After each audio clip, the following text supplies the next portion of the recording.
میں آپ سے ذرا مجھے پوائنٹڈ جواب دیجیے گا، پھر میں نے ڈائلاگ والی بات بھی آپ سے ہی پوچھنی ہے پہلے. یہ جو میاں جاوید لطیف صاحب نے ابھی کہا کہ جی بڑا زبردست کام کرتے ہیں ہمارے انٹیلیجنس ادارے، لیکن پرائیورٹیز شاید اب فرق ہے. اس کی طرح ریزننگ تھوڑی بتا دیں کہ کیا از اٹ دیٹ سمپل یا نہیں؟ منیب، پہلی بات یہ ہے اسٹریٹ اوے کہ میرا 3.5 ایئرس کا انٹیلیجنس ایکسپیرینس ہے ISI میں کاؤنٹر ٹیررزم کو فائٹ کرنے کا، لوکیٹ کرنے کا، ٹریک کرنے کا. ہوتا یہ ہے کہ یہ جو انفارمیشن ملتی ہے یہ ٹیکنیکل مین سے، اور ہم جس طریقے سے یہ انفارمیشن آتی ہے اس میں یہ کبھی بھی نہیں ہوتا کہ دہشت گرد فلاں جگہ فلاں پوائنٹ کو فلاں طریقے سے ٹارگٹ کریں گے.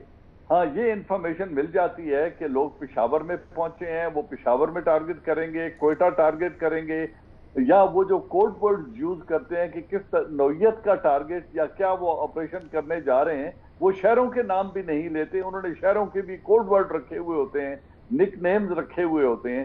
اس سے ہم اپنے ایکسپیرینس سے اور جو پہلے ڈیٹا ہوتا ہے اس سے ایک نتیجہ نکالتے ہیں کہ کوئی دہشت گردی کی کارروائی فلاں شہر میں متوقع ہے. اگر وہ کوڈ اس سے مل جائے تو اس حد تک تو پتہ چل جاتا ہے، لیکن وہ کس ٹارگٹ کو دیکھیں. دہشت گردی میں ہوتا یہ ہے کہ کوئی بھی ٹارگٹ، انہوں نے دہشت پھیلانی ہے، بے گناہ لوگوں کا نقصان کرنا ہے، عدم تحفظ کا احساس کریٹ کرنا ہے، اداروں سے اور حکومت سے لوگوں کو بددل کرنا ہے. اس کے لیے وہ ٹارگٹ چنیں گے جو سافٹ ہوگا، ایزی ٹو سٹرائک ہوگا، اور وہ ٹارگٹ سپیسیفک نہیں ہوتا. وہ ٹارگٹ این ٹائم پر بھی بدل لیتے ہیں، لہٰذا ہر انچ کا دفاع ممکن نہیں ہوتا.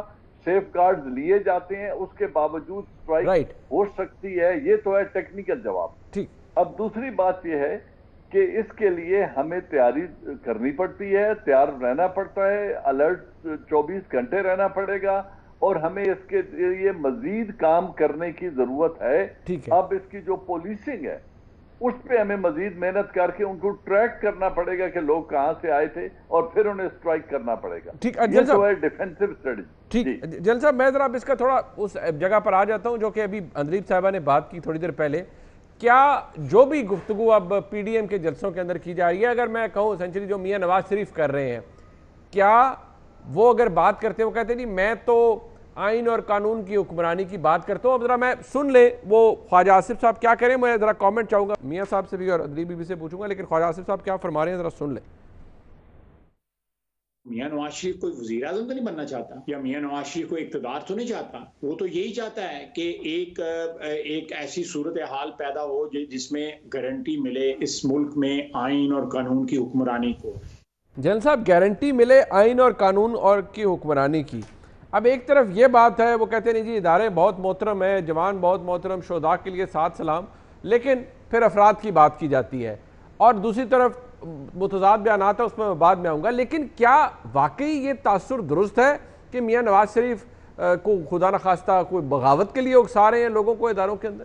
جی بالکل 100%. انہوں نے جو سٹیٹمنٹ دی ہے، جب آپ 6.5 لاکھ فوج کو یہ کہیں کہ آپ کا چیف، آپ کا کمانڈر، اور انہوں نے جو نام لے کے کہے ہیں کہ یہ 2 افراد، اور وہ یہی کہہ رہے ہیں کہ ہم افراد کی بات کر رہے ہیں کہ یہ 2 افراد درست نہیں ہیں، آپ کی عظمت کو ہم سلام کرتے ہیں، تو یہ ان کو اپنی کمانڈ کے اگینسٹ اکسا رہے ہیں کہ آپ لوگ بغاوت کریں. جس طرح صحیح جلسے میں اسلام آباد میں خود عمران خان صاحب نے پولیس کو کہا تھا کہ آپ ان کے حکم مت مانیں، پرائم منسٹر کا آپ حکم عدولی کر دیں جب آپ کو ایسا حکم دیا جاتا ہے. تو یہ اس وقت بھی غلط تھا، جو آج نواز شریف کہہ رہے ہیں یہ بھی غلط ہے.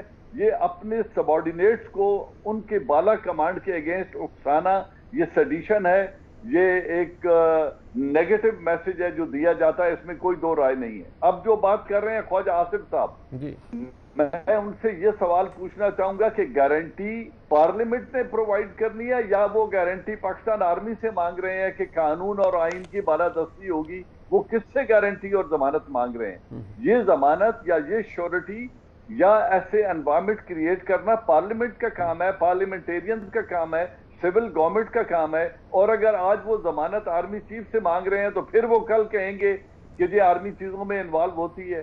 تو یہ اپنے نیریٹو کو درست کریں. جہاں تک بات ہے آپ کا جو سوال آپ نے ادھورا چھوڑ دیا کہ کیا ڈائیلاگ کا موقع ہے، کیا ڈائیلاگ ہونا چاہیے؟ یس، ڈائیلاگ کی ضرورت بھی ہے، ہونا بھی چاہیے، لیکن اس کے لیے پہلے وہ ماحول بنانا ہوگا. جب تک آپ سلیکٹڈ اور سلیکٹرز کہتے رہیں گے، جب تک آپ اعلان جنگ کریں گے 11 سیاسی جماعتیں اور پرائم منسٹر کو سننے کے لیے تیار نہیں ہوں گے، اداروں کو حدف تنقید بناتے رہیں گے، پھر کس بات کی آپ بات کریں؟ یس، آرمی کا رول ڈیفائن کرنے کی ضرورت ہے، انٹیلیجنس کا رول پارلیمنٹ میں بیٹھ کے ڈیفائن کرنے کی ضرورت ہے، لیکن اس سے پہلے جو ان کی اٹورنسز ہیں جن کو وہ مجرم یا ملزم ٹھہرا رہے ہیں، ان سے پھر اپنے الفاظ واپس لینے ہوں گے تاکہ پارلیمنٹ میں بیٹھ کے ڈائیلاگ کیا جائے اور اس کی راہ کا تعین کیا جائے. اچھا، ایک سب سے پہلے میں اندلیب صاحبہ پھر میں میاں صاحب کے پاس بھی آؤں گا. اب جن صاحب نے بات کی، ان کا ایک اپنا اوپینین ہے، لیکن ابھی شیخ رشید صاحب نے ریسنٹلی کہا کہ مسلم لیگ نون سے تو شاید ڈائیلاگ ہو بھی نہیں سکتا کسی حوالے سے. کیا فرما رہے تھے، ذرا سن لیتے ہیں. نواز شریف اتنا آگے چلا گیا کہ یہ پارٹیاں اتنے آگے نہیں جا سکتی. دیکھیں نا، فضل الرحمان صاحب کے 6% ووٹ ہیں، 9 سیٹیں ہیں ان کی قومی اسمبلی کی. صوبوں سے وہ سینٹ میں کیسے اکاموڈیٹ ہوتے ہیں میں کہہ نہیں سکتا، لیکن میں دیکھ رہا ہوں کہ وہ سینٹ میں اکاموڈیٹ ہو سکتے ہیں. سینٹ میں مولانا کو اکاموڈیٹ کیا جا سکتا ہے، پیپلز پارٹی کو بھی انگیج کیا جا سکتا ہے، اور انگیج کرے گا کون؟ عمران خان کریں گے، ادارے کریں گے، اور نون لیگ کو الگ کرنے کی جو آپ بات کر رہے ہیں. دیکھیں، آپ کو سب کچھ پتہ ہے، ایسا ہی ہوگا جیسا میں آپ کو کہہ رہا ہوں. نون لیگ کی سیاست ختم ہو رہی ہے. دیکھیں، جو جتنا بڑا سٹینڈ لے لیا ہے، جو کچھ یہ کہہ رہے ہیں، اس کے بعد تو مذاکرات کی کیا گنجائش ہے؟ مذاکرات فضل الرحمان سے ہو سکتے ہیں، پیپلز پارٹی سے ہو سکتے ہیں، ANP سے ہو سکتے ہیں. میں نہیں سمجھتا کہ نون لیگ سے مذاکرات کی کوئی گنجائش ہے. انہوں نے اپنا صفحہ خود پھاڑ دیا. اندلیب صاحبہ، اگر مذاکرات نہیں ہو سکتے تو پھر یہ جتنی جو رائیولری ہے، یہ جو ٹف ہے، یہ جو لڑائی ہے، یہ جس سٹیج پہ جا رہی ہے ملک کے لیے بھی اچھی نہیں ہے، تو پھر یہ بات رکے گی کہاں؟ حکومت کو بارہا کسی نہ کسی جگہ پر جا کر شاید تھوڑی میگنانمٹی، بڑا دل شو کرنا پڑتا ہے انگیج کرنے کے لیے اپوزیشن سے. یہ بات جا کے رکے گی کہاں؟ جی منیب، بڑی سمپل بات ہے. خان صاحب نے، پرائم منسٹر نے بڑے دبنگ طریقے سے اسمبلی میں کھڑے ہو کے کہا تھا کہ ہر چیز پہ میں کمپرومائز کرنے کو تیار ہوں اپوزیشن کے، سوائے کرپشن کے. دوسری بات، اب یہ 3 آپ کو ان کے لیڈر جو ہیں 3 دنوں میں کہہ چکے ہیں کہ جی ہم ڈائیلاگ کرنے کو تیار ہیں. رانا ثناء اللہ صاحب نے پروگرام میں صاف کہا کہ تیسری قوت آئے اور ڈیسائیڈ کرے. خاقان عباسی صاحب نے کہا کہ جی اب تو ڈائیلاگ ہی ہو سکتا ہے، وہی ہوتا ہے آخر میں. اور آج ایاز صادق صاحب نے کہا کہ ڈائیلاگ ہونا چاہیے. اب obviously 3 جلسیاں کی ہیں، اس کے بعد ان کا دم نکل گیا. اب آگے پتہ نہیں کب جلسہ ہو، دیر سے ہے. تو اب یہ چاہتے ہیں کہ یہ تھریٹ کر چکے ہیں، یہ سوچتے ہیں کہ ملک کے حالات جو ہیں اتنے خراب ہو چکے ہیں کہ شاید سول وار ہونے کی کوشش ہو، انتشار پھیلے. تو اب آپ ان کو جس کو کہتے ہیں کارنر پہ لگا کے دوبارہ سے حکومت سے کہیں کہ جی آپ ہمیں، اگر آپ نے روکنا ہے اور آپ چاہتے ہیں کہ حالات ٹھیک ہوں، تو پھر آپ ہمیں NRO دیں. NRO کا مطلب یہ کہ کیس سارے بند کرا دیں یا 34 شکے ڈال دیں تاکہ نیب جو ہے وہ بالکل ہی خاتمہ بالخیر اور اس کو خدا حافظ کہہ دیں. وہ پاسبل نہیں ہے. That is not possible. میں نے کہا نا کہ اگر آپ سمجھتے ہیں کہ یہ جتنے بھی ریفرنسز ہیں، جتنے بھی کیسز ہیں، آج آپ کو پتا ہے کہ وہ 120 عدالتیں جو نیب کی بنی ہیں اس پہ کام شروع ہو گیا ہے، کیونکہ وہ سپریم کورٹ کا حکم ہے. اصل پرابلم جو نون لیگ کو ہے وہ یہ ہے کہ وہ چاہتے ہیں ڈائیلاگ، لیکن وہ چاہتے ہیں، اب انہوں نے کہا جی اداروں سے. جب اداروں سے ڈائیلاگ چاہتے ہیں تو مسئلہ یہ آتا ہے کہ جو نواز شریف صاحب ہیں وہ کہہ رہے ہیں اداروں سے جنگ کرو، جوانوں کو کہہ رہے ہیں کہ اداروں کے خلاف کھڑے ہو، یہ سلیکٹڈ ہیں، یہ ہمیشہ انٹرفیئر کرتے ہیں، ساتھ کہہ رہے ہیں کہ انٹرفیئر کرو، بار بار کہہ رہے ہیں انٹرفیئر کرو.